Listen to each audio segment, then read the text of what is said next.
and welcome to today's grammar game show. I'm your host, Will. Could anything be more affirming? And of course, let's not forget Leslie, our all-knowing voice in the sky.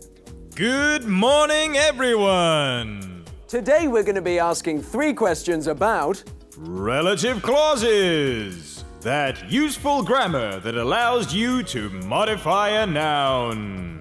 Okay, let's see how our contestants are doing. Good morning! You spent Saturday and Sunday locked up in our studio due to last episode's lockdown. Lucky you! Oh, there's nothing quite like a lazy weekend, is there? I feel so refreshed. How was yours? So cold. So hungry. And contestant number 2? Please, I need a phone. I haven't been home for days and my family's going to be worried about me. No, I'm afraid we block all mobile phone signals in the studio to prevent cheating. Not to worry. Nice to see you both again looking so well. Okay, let's get going. And don't forget, you can play along at home too. Question 1. We know that who, which, that, and whose can be used as relative pronouns. However, relative adverbs when and where can also be used for talking about places and times. They can always be replaced by a preposition and which. Look at these sentences and tell me how to replace when or where. That was the day when I fell in love. On which. That was the day on which I fell in love. Correct. This is the place where I found the money. At which. This is the place at which I found the money. Correct. A bank is a place where you can withdraw money. From which. A bank is the place from which you can withdraw money. Correct. That was the time when the train departed. At which. That was the time at which the train departed. Correct. Leslie! Excellent.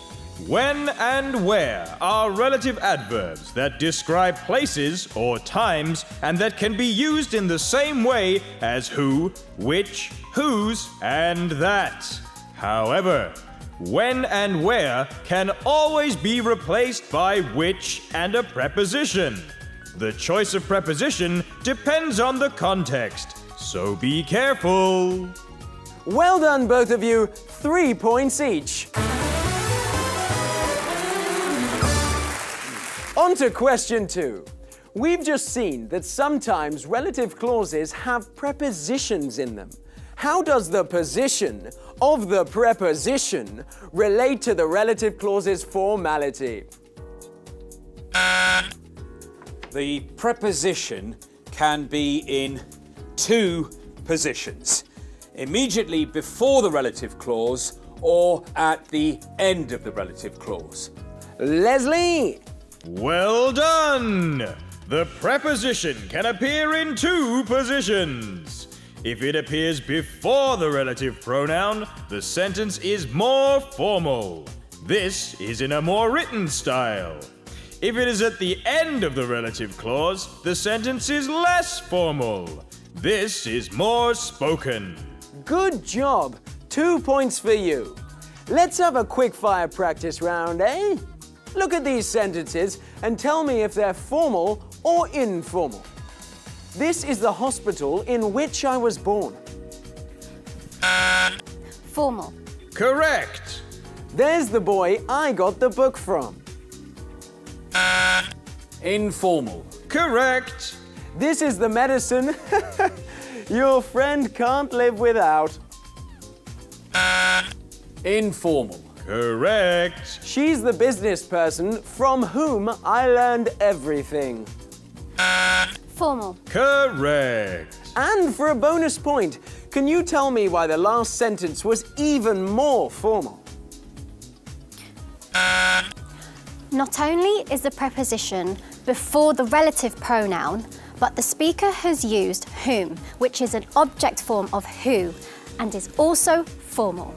Leslie! Well done, Kate. Whom is a relative pronoun used for people, but only when they are the object of the relative clause. It's quite formal and not spoken much, but it looks nice in writing. Well done, Kate. 66 points for you. It's time for our last question, and then you get to go home. Or one of you, anyway. Question 3. The last relative pronoun what can also be used in relative clauses, but it is different. Look at this sentence and tell me why. A nice long holiday is what I need.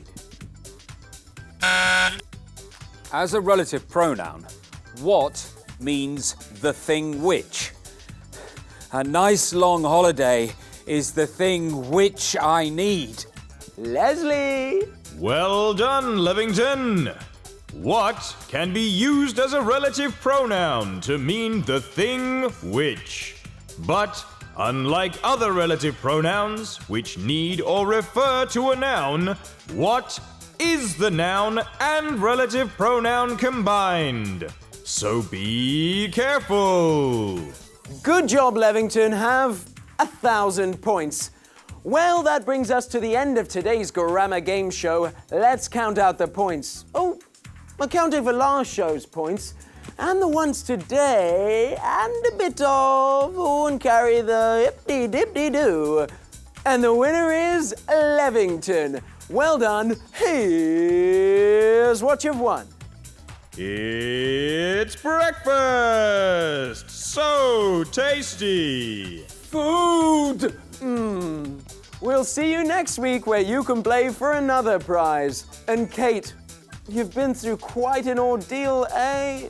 Is there anything you want to say before? Can I please just call my family? They must be worried sick. Well, there's no mobile phone service in the studio, I'm afraid, to discourage cheating. You understand? Yes, I suppose. Call forth the lightning. It looks like we'll need another contestant.